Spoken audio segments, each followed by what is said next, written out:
Today we're taking a look at V Rising, a game where you play a mighty vampire, build your own castle, and conquer the land. But in reality, it feels more like a second job as an errand boy who can't stand sunlight. I'm the Pixel Pundit, let's talk about it. At its core, V Rising is an isometric survival ARPG where you wake up as a weakened vampire and immediately get bullied by the sun. Your goal?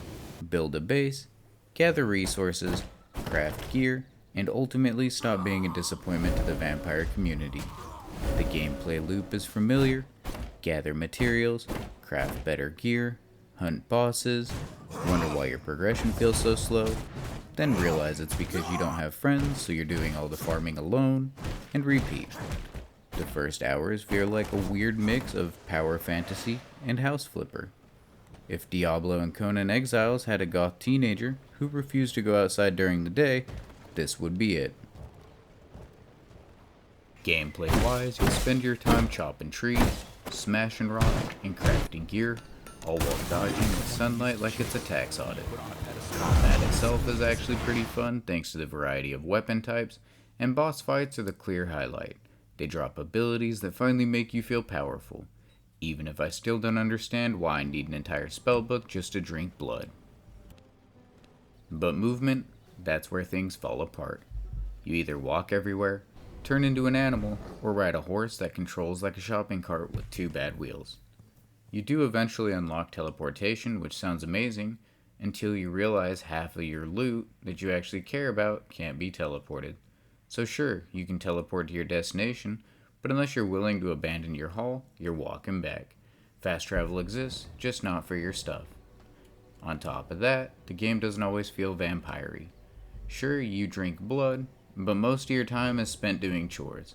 It's less Dracula, more vampire HOA president. Visually, V Rising absolutely nails the gothic fantasy vibe. The world is dark, moody, and candlelit. The kind of place that says yes, we drink blood, and yes, we care deeply about interior design. The soundtrack is genuinely great too.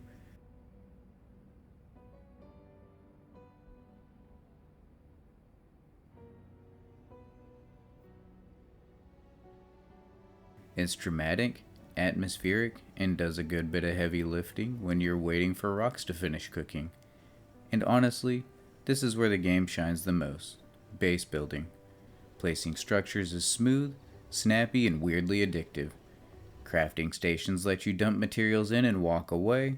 Is it slow? Definitely. But at least you're not standing there watching ore smelt like a medieval microwave. Inventory management is also a blessing. No weight limits.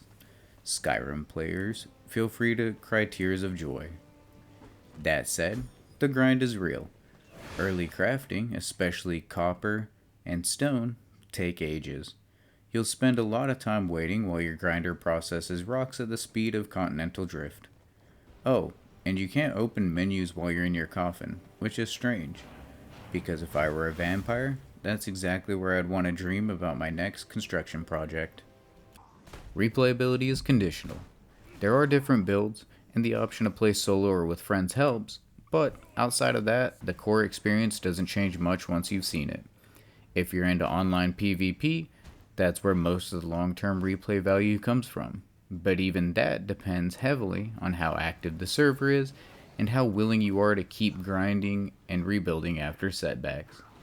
As for the community, I mostly avoided multiplayer.